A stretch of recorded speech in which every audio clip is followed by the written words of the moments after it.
Our next speaker comes from the state of Arkansas. He's from Arkansas, people. And his name is Juan Manuel, and he's part of the Natural Dreamers organization in Arkansas.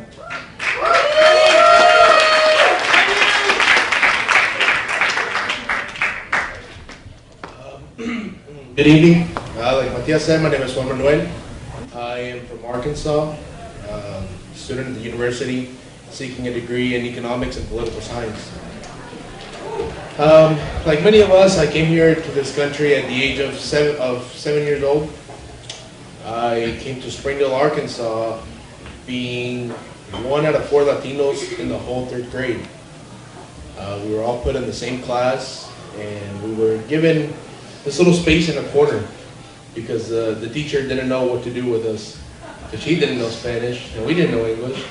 So we were put in a corner where I guess we just minded ourselves. And it was difficult to understand because I couldn't communicate my needs to her, and I couldn't communicate with my other peers. Because talking to the same 3 people every day is kind of boring. And my parents, I spoke to my parents, and they pushed me hard.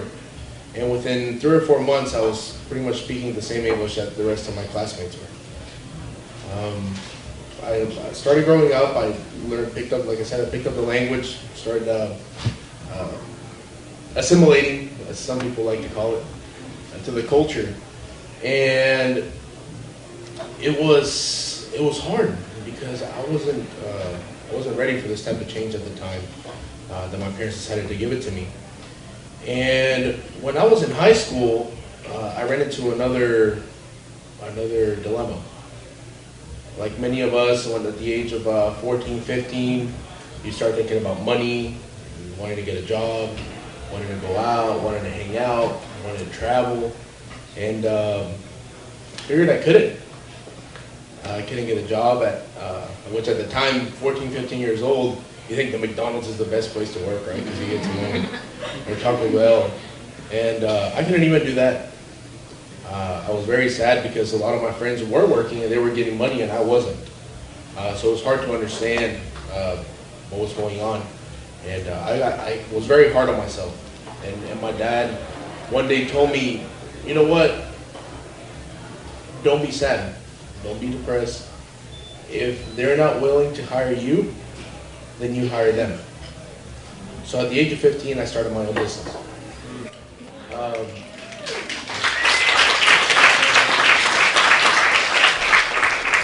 I was 15 years old. I owned an auto detail, audio, window tint, auto graphics, whatever you could do to a car, I did it.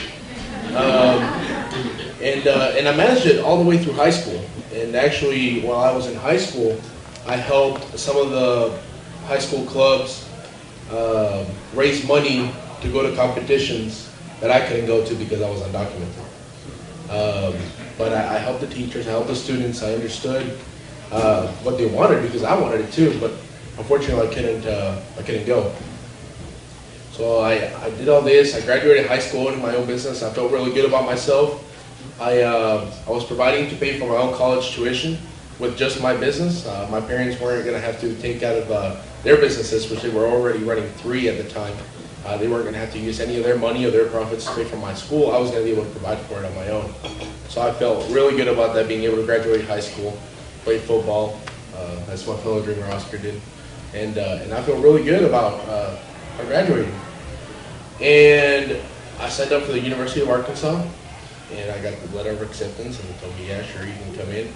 And my social wasn't really questioned. They just gave me an ID number. Well, my first year of college was awesome because I graduated on a Saturday and I started school on a Monday. I was that excited to go to college. I started summer school. I took 12 hours the first summer of college, and I got a 3.5 GPA. And then I took 15 hours the following semester, which is the fall. And I was doing really well. I felt really good about my tests coming up, finals. And the University of Arkansas, I don't know how many other universities have this, but it's called Dead Day. It's the day before all finals begin. It's a day that you use to study or relax a little bit before your finals begin. And And that morning, I remember my mom asked me if I wanted to go have some lunch with her, and I said, sure, why not?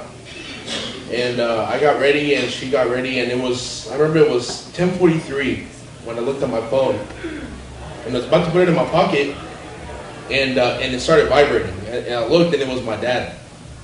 And like I said, my dad owns 3 businesses, and I own my own, and I figured he's probably gonna want something, so I don't want to answer. When I decided to answer, and when I answered, I wasn't expecting what was going to be said to me. He said, hey, I fell, come get me. So I figured, my dad's a pretty big guy, he's a little bigger than me. I figured he probably tripped or something and twisted an ankle. So I asked him where he was at, and I went to the location where he told me he was at. And when I got there, I didn't find my dad with a twisted ankle. My dad had fallen 2 stories, broken a hand and a knee, and right there, it just clicked with me. It's all these responsibilities are now falling onto me. Spent all day with him at the hospital, and my mom called me over and over again. She didn't know where I was at. My dad, she didn't know where he was at, and he was telling me, don't tell your mom where I'm at. Finally, I told my mom. She came to the hospital. And after that moment, I took over all the businesses. Took over his 3 businesses, my own, full-time college, and being a son, a brother, and trying to keep up with the little bit of social life I had. I had to leave my own business. I couldn't hold it anymore. I had to take over my dad's. And it was difficult because now is where the fact that I was undocumented hit me. I had to travel. I live in Northwest Arkansas. I had to travel to Kansas City, Lincoln, Nebraska, Memphis, Tennessee, Little Rock, Oklahoma. I was traveling to all these places without a driver's license. And that's when it hit me. I could get pulled over and get in serious trouble for this. This reality hadn't hit me until this point. And the DREAM Act I've always known about, but I hadn't really been involved due to this case, that my status hadn't really affected me. And when it did, it was hard. It was hard.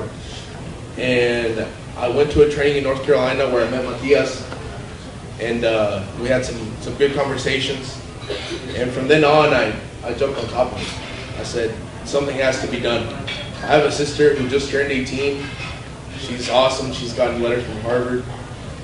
Wanted her to come out to some summer programs, but she hasn't been able to accept because she can't get on a plane.